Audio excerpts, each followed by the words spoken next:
Hello everyone, welcome to SP with biology class. जैसा कि आप जानते हैं कि हम लोग यहाँ पे 11th क्लास की एनसीईआरटी जो कि बायोलॉजी को स्टडी कर रहे हैं और चैप्टर नंबर 5 हम लोगों का चल रहा है। इससे पहले कि अगर आपने क्लासेस नहीं देखी हैं तो चैनल पे प्लेलिस्ट बनी हुई है, वहाँ से आप जा कर के आराम से देख सकते हैं। यहाँ पे हम लोग हैंड रिटन नोट्स डिस्कस कर रहे हैं बनाए हुए। और देखिए, आप किसी भी बोर्ड से हो, कोई डाउट होने की ज़रूरत नहीं, किसी भी बोर्ड से हो आप हमारे चैनल से जुड़ सकते हैं और अपनी तैयारी बेहतर से बेहतर कर सकते हैं। ठीक है, तो आज का जो हम लोगों का टॉपिक है वो है पत्ती, लीफ। तो हम लोगों ने जड़ समझ लिया है, तना समझ लिया, आज हम लोग समझते हैं पत्ती क्या होती है। ठीक है, तो पत्ती पार्श्वी चपटी संरचना होती है। पत्ती की संरचना अगर पूछी जाए कैसी होती है तो पार्श्वी होती है और चपटी हुई होती है, जो कि कहाँ लगी होती है, तने पे। इससे पहले हम लोगों ने तना पढ़ा है। अगर आपने वो वीडियो नहीं देखी है तो चैनल पे प्लेलिस्ट बनी है, आप वहाँ से जा करके देख सकते हैं। पत्तियाँ गांठ पर लगी होती हैं, जैसे कि पेड़ है, आपने देखा होगा गुलाब वगैरह के, तो यहाँ पे कांटे लगे होते हैं, कांटों के बगल में गांठें से बनी होती हैं। तो पत्तियाँ कहाँ से निकलती हैं, गांठों पर लगी हुई होती हैं। और इसके कच्छ में कहाँ होती है, कली होती है। और पत्तियों के कच्छ में क्या होती है, कली होती है। कच्ची कली बाद में क्या करती है, शाखा का निर्माण करती है। जो कच्ची कली होती है, यही कली बाद में क्या करती है, शाखा का कच्ची कली बाद में क्या करती है, शाखा का निर्माण करती है। पत्तियाँ जो होती हैं, पत्तियाँ अग्र अभिसारी रूप में लगी होती हैं। कैसी लगी होती हैं, अग्र अभिसारी रूप में। सारी देखो, पहले ये लगी होती, फिर ये लगी होती, फिर ये लगी होती। तो सारी कैसी लगी होती, अग्र अभिसारी रूप में लगी होती। तथा पत्तियों के प्ररोह के शीर्षार्थ पर, ठीक है, जो शीर्ष होता है वहाँ पे क्या होता है, मेरिस्टेम से निकलती है। ठीक है, जो प्ररोह के शीर्षार्थ पर पत्तियाँ कहाँ निकलती हैं, मेरिस्टेम से निकलती हैं। जो ये शीर्ष होता है, यहाँ पे पत्तियाँ किससे निकलती हैं, मेरिस्टेम से निकलती हैं। ये पौधे के बहुत ही महत्वपूर्ण कायिक अंग हैं तथा यह भोजन का निर्माण करते हैं। अगर पूछा जाए कि पत्तियां क्या करती हैं, पत्तियां तो पहली बात पौधों में क्या करती हैं, भोजन का निर्माण करती हैं। और यह पौधों का जो होती हैं कायिक अंग होती हैं। अब हम लोग समझते हैं कि पत्ती की एक प्रारूपी जो पत्ती होती है उसके 3 भाग होते हैं। कितने भाग होते हैं, 3 भाग होते हैं। पर्णधर होता है, पर्णवृंत होता है, स्त्रिका होती है। क्या होती है, स्त्रिका होती है। पर्णधर समझ लेते हैं। पत्ती पर्णधर की सहायता से तने से जुड़ी होती है। जहाँ से पत्ती जुड़ी होती है तो उसको क्या कहते हैं, पर्णधर कहते हैं। ठीक है, तो पर्णधर की सहायता से क्या होती है, पत्ती जो होती है तने से जुड़ी होती है। और इसके आधार पर 2 पार्श्व छोटी पत्तियां निकल सकती हैं। ठीक है, जहाँ से जुड़ी हुई होती है, पत्ती से यहाँ पे जुड़ी है, उसके आधार से 2 पत्तियां निकल सकती हैं, जिन्हें अनुपर्ण कहते हैं। ठीक है, जहाँ से पत्तियां निकलती हैं 2 और पत्तियां, पार्श्व पत्तियां, छोटी पत्तियां, उसको क्या कहते हैं, अनुपर्ण कहते हैं। अभी हम लोग डायग्राम से माध्यम से देखेंगे। फिर पर्णवृंत क्या होता है इसको समझते हैं। पर्णवृंत क्या होता है इसको समझते हैं। एक बीजपत्री में देखो, जो एक बीजपत्री होते हैं उसमें पर्णधर चादर की तरह फैलकर तने को पूरा अथवा आंशिक रूप से क्या कर लेता है, ढक लेता है। कुछ लेग्म्यू, ठीक, जो लेग्यूमी तथा कुछ अन्य पौधे में पर्णधार कैसा होता है, फूला हुआ होता है। कैसा होता है, फूल जाता है, फूला हुआ होता है।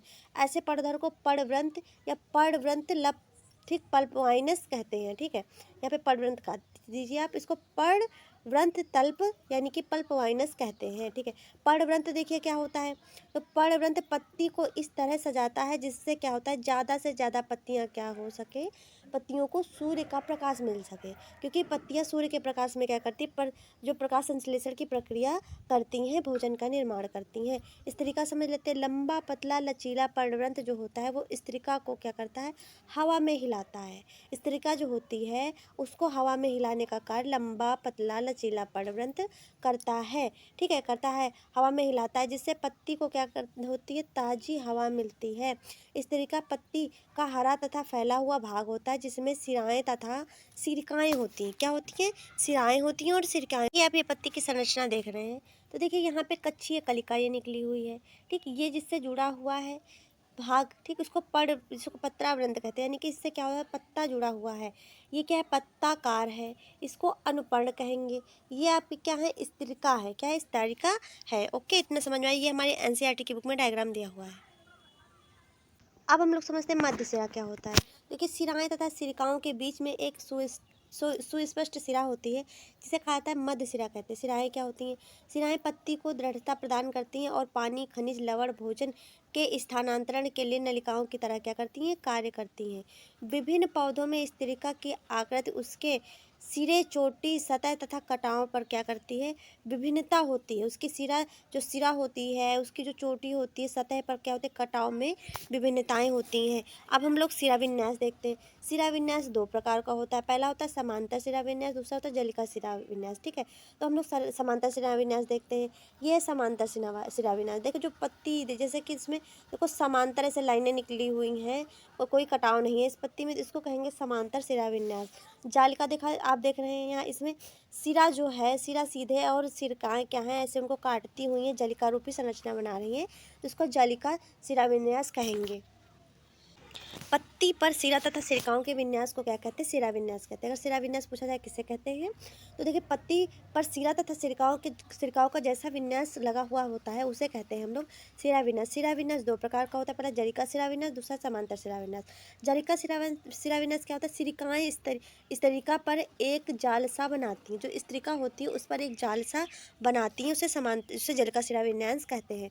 जलिका सिरा विन्यास जो होता है वो द्विबीजपत्री पादपों में होता है। किसमें होता है, द्विबीजपत्री जो पादप होते हैं उसमें जलिका शिरा विन्यास आपका पाया जाता है। अब हम लोग देखते हैं समांतर शिरा विन्यास क्या होता है। समांतर शिरा विन्यास जो होता है एक बीजपत्री पौधों में पाया जाता है। ठीक, जितने एक बीजपत्री पौधे आपको, जैसे आपका केला है, ठीक है, केला है, घास है, तो इन पर क्या होता है, ये जो होते हैं एक बीजपत्री पौधे होते हैं, इसमें समांतर शिराविन्यास पाया जाता है। जब सिरकाएँ समांतर होती हैं तो उसे समांतर शिराविन्यास कहते हैं। जिसमें सिरकाएँ समांतर होती हैं उसे समांतर शिराविन्यास कहते हैं। पत्ती के प्रकार, तो पत्ती देखो पहली होती है सरल पत्ती और दूसरी होती है संयुक्त पत्ती। सरल पत्ती देख लेते हैं, जब पत्ती की स्तरिका अछिन्न होती है अथवा कटी हुई लेकिन कटाव मध्यसिरा तक नहीं पहुँच पाता है, वह क्या होता है, सरल पत्ती कहलाती है। इसका जो कटाव होता है वो मध्यसिरा तक नहीं पहुँच पाता है, ठीक है, उसको क्या कहते हैं, उसे सरल पत्ती कहते हैं। इसमें क्या होता है, कटाव नहीं होता है। संयुक्त पत्ती क्या होती है, संयुक्त पत्ती देख लेते हैं। तो जब स्तरिका का कटाव मध्यसिरा तक पहुँचे और बहुत पत्रकों में क्या हो, टूट जाए, ऐसी पत्ती को संयुक्त पत्ती कहते हैं। सरल तथा संयुक्त पत्तियां दोनों में से पर्णवृंत के कच्छ में कली होती है। कहाँ होती है, पर्णवृंत के कच्छ में कली होती है, लेकिन संयुक्त पत्ती के पत्रकों में कच्छ में क्या होती है, कली नहीं होती। जैसे ये आप पत्ती देख रहे हैं तो इसमें क्या है, कटाव उपस्थित दिख रहा है। आपको क्या दिख रहा है, कटाव उपस्थित दिख रहा है, तो ये आपकी संयुक्त पत्ती है। अब हम लोग पत्ती के प्रकार देख लेते हैं। संयुक्त पत्ती के प्रकार देखते हैं। संयुक्त पत्ती देखो दो प्रकार की होती है, पिच्छाकार संयुक्त पत्ती और हस्ताकार संयुक्त पत्ती। पिच्छाकार संयुक्त पत्ती देखो कटाव बिंदु मध्य तक क्या होता है, सिरे तक पहुंचता है, ठीक है, बिंदु मध्य से क्या होता है, सिरे तक पहुंचता है। हस्ताकार में क्या होता है, तो हस्ताकार में होता है कि जैसे कि आपने कॉटन का पेड़ देखा होगा तो ऐसे करके ऐसे लगी होती कि पत्तियां। अभी हम लोग अपनी एनसीईआरटी की बुक में जो डायग्राम देख दिया है उसके माध्यम से देखेंगे। और पिच्छाकार जो पत्ती, नीम की पत्ती, आप अपने आसपास जाइए, नीम की पत्ती, कॉटन का जो पौधा होता है, इसमें आप देखिए तो आपको पिच्छाकार संयुक्त पत्ती और हस्ताकार संयुक्त पत्ती आपको दिखेंगी। तो प्रैक्टिकली जो है समझना बहुत ज़रूरी होता है। पिच्छाकार संयुक्त पत्ती और हस्ताकार संयुक्त पत्ती को समझते हैं। तो पिच्छाकार जो संयुक्त पत्ती होती है उसे बहुत से पत्रक एक एक ही अच्छे यानी कि एक्सिस जो होता है मध्यसिरा के रूप में होती है, जैसे कि नीम आपने देखा होगा। हस्ताकार संयुक्त पत्तियों में पत्रक जो होता है एक ही बिंदु अर्थात पर्णवृंत की चोटी से जुड़े रहते हैं, जैसे सिल्क या कॉटन होता है। सिल्क का आपने पौधा देखा होगा, कॉटन का देखा होगा। पर्ण विन्यास देखते हैं क्या होता है। पर्ण विन्यास देखो, तने अथवा शाखा, जो तना होता है तो तने अथवा शाखा पर पत्तियों के विन्यास रहने के क्रम को क्या कहते हैं, पर्ण विन्यास कहते हैं। पर्ण विन्यास तीन प्रकार का होता है, एकांतर होता है, सम्मुख होता है, चक्राकार होता है। एकांतर शिरा विन्यास देखते हैं। तो इस प्रकार के पर्ण विन्यास में एक अकेली पत्ती प्रत्येक गांठ पर क्या होती है, एकांतर रूप से लगी होती है। जैसे कि आप ये देख रहे हैं, एक पत्ती यहाँ पे लगी है, एक पत्ती यहाँ पे, एक पत्ती यहाँ पे लगी हुई है। जैसे आपने सूरजमुखी देखी होगी, सरसों देखा होगा, गुड़हल देखा होगा, ठीक है, इसको एकांतर कहेंगे। अब जो आपका सम्मुख प्रकार का पर्ण विन्यास होता है, तो इस प्रकार के पर्ण विन्यास में प्रत्येक गांठ पर एक जोड़ी पत्ती निकली हुई होती है और दूसरे के सम्मुख होती है। जैसे कि आप ये पत्ती देख रहे हैं तो इसमें एक इधर से, तो जोड़े में क्या होगी, पत्तियां निकली हुई होती हैं, ठीक है, तो इसको सम्मुख प्रकार का पर्ण विन्यास कहते हैं।